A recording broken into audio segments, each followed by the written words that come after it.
Alright guys, I am back with my review of this week's TNA Impact Wrestling for December 13th, 2012. And I thought this was a decent show, nothing really spectacular here, but this one was okay. It starts off with Bobby Roode. He comes out, he's pissed off that the Aces didn't follow through with their deal, so he calls them out because he wants answers.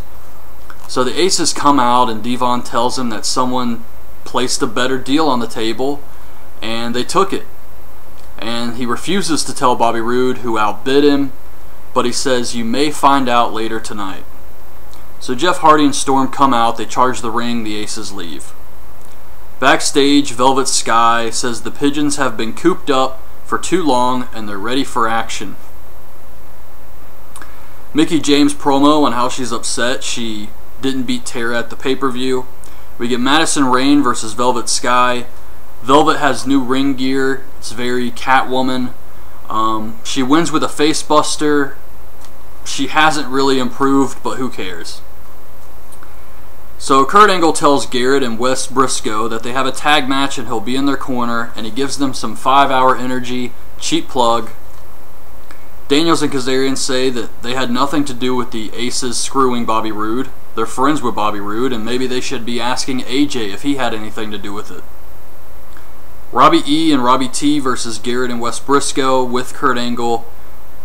I didn't care for this. I actually don't mind Wes Briscoe, but I just don't care about Garrett Bischoff. I think he's terrible, and he brings everything down.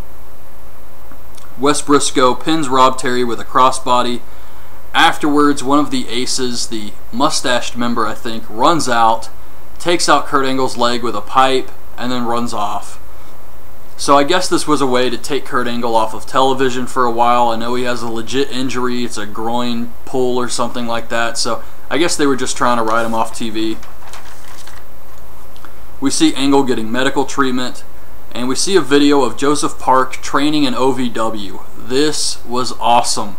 He shows up. He's talking about his rental car getting mixed up.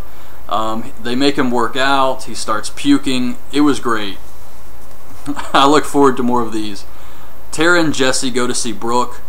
Tara wants to pick her own opponent for Championship Thursday. Brooke puts her down.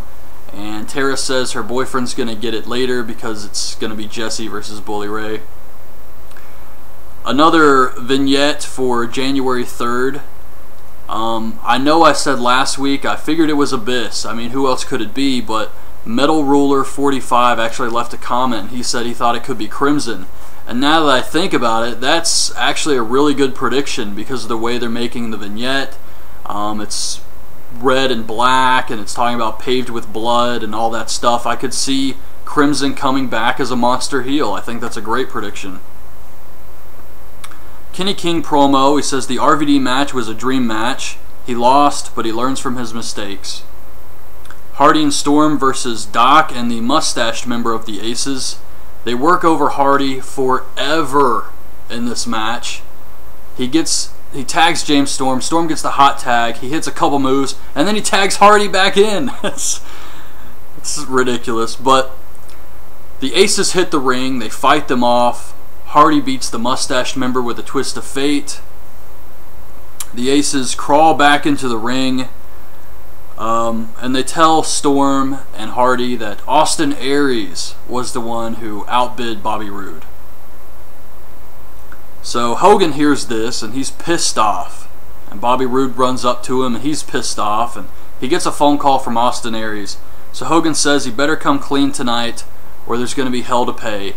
And Bobby Roode's just screaming at Hogan, "I love this." I love Roode just freaking out on Hogan. He says, "You better have a plan, Hulk." AJ Styles comes out, says he's not going anywhere, and this is about him. It's not about the fans, it's not about TNA, but he's got to do things for himself now. And he takes his shirt off and leaves the ring. He says he's going to do his own thing. Backstage, Dixie Carter says, "Who are you?" It's terrible. Daniels and Kazarian are laughing about this. Daniels says he sent him packing, and Kazarian says he has a surprise for Daniels later. Now that I think about it, I hope I didn't fast forward over something because they never come back to this. So I guess they'll either show us next week or I may have missed it. I don't think I did though. Kenny King versus RVD. This was a good match. I like this. RVD hits a crossbody, but King rolls him up, uses the ropes, gets the win. So I assume he's going to get his rematch in the future, possibly next week for Championship Thursday. I guess they're turning Kenny King heel. I mean, they could always twist it and say King was just using his head. He was doing what he had to do to win. He's learned from his mistakes. He knows what he has to do to beat RVD. Maybe something like that, but he still cheated. It's going to be hard to twist that, so I guess they're turning him heel. Bully Ray goes to see Hogan. Hogan gets in his face and says he put his daughter in harm's way. Bully says, what makes him think he's doing something with Brooke? Well, maybe it's the way you two have been acting. I mean, you're being really weird about the whole situation. If you're not doing anything with Brooke, just say that. Instead, when Hogan calls them out, Brooke says, I'm a grown woman, and Bully says, do you really want to know what's going on? Well, if you're not doing anything, why act so suspicious? So, I mean, that doesn't make any sense to me, but he says maybe she likes him. And Hogan says something about how they were on the couch together, and Bully says she was just apologizing for the way Hawk was treating him. Hogan says if that's true, you will have no problem staying away from Brooke. And Bully says he was just defending her honor, and she's a grown woman. I don't really care for this Bully Ray face turn, but I'm okay with it because I think the only reason they're doing this is to have people start believing that Bully Ray is a face. He's on the up and up, and then when he joins the Aces, it'll be a big surprise. I think that's the only reason they're doing this stuff, having him work with Hogan, tag with Sting, protect Brooke. All of this crap is just so the fans start to buy into Bully Ray as a face, and then when he joins the Aces, joins back up with Devon, it's a surprise. So that's what I think's going on here. But yeah, I definitely prefer Bully Ray as a heel. So we get Jesse with Tara versus Bully Ray. Bully beats the hell out of this guy. Just some sick chops to the chest. That was awesome. Tara runs in the ring. He slaps her ass. Jesse starts to get a little offense, but Bully wins with the Diamond Cutter. Austin Aries comes out, and he says he outbid Rude. He's pissed off at Hogan.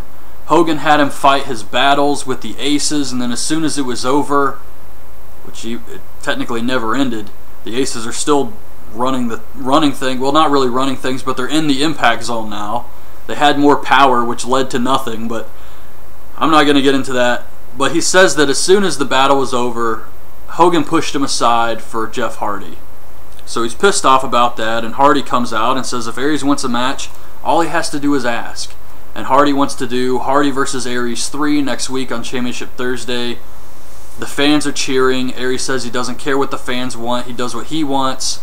Hardy attacks him, hits the Twist of Fate, goes for the Swanton. Austin Aries escapes and leaves the ring. So I guess that's what we're going to get next week. That was the end of this show. I guess next week on Impact they'll probably do Aries versus Hardy. Have Bully Ray mess up the match for Aries again. And, I mean, they have to do something with this Bully Ray, Brooke Hogan angle, and I'm not really sure where they're going to go with that. So I assume they're going to keep Austin Aries involved. So Aries versus Hardy, maybe they have Bully Ray screw Aries out of the match. Something like that. I have no idea what they're going to do with this Bobby Roode Aces and Eights thing. I was actually thinking maybe Bobby Roode's plan at the pay-per-view was the Aces just stand there. And if Hardy beats him, he can blame it on them and then get a rematch. And that was what he was paying them for. I know, that's a crazy theory right there.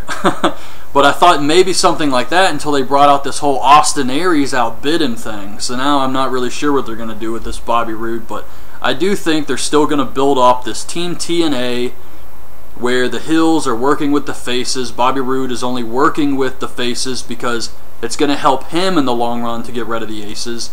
And then at Lockdown, they'll have a lethal Lockdown match with Team TNA versus the Aces and Eights. I think that's the big payoff to this entire feud. But we'll see what happens with that. All I know is the Aces lost again this week. They look like crap trying to get back in that ring. That was terrible. Oh, man. So Hardy and Storm beat the Aces. yet again. And then after they win the match, the Aces are trying to crawl in there and they fight them off. Actually, they fought them off and then won the match. So it really made them look bad. Vice President looked out of shape. It was just... it didn't look good for the Aces. A bad night for the Aces and Eights. But what's new? So anyways, that was my review of this week's TNA Impact Wrestling. Hope you guys liked the video. Leave your thoughts on this week's show in the comments, and thanks for watching.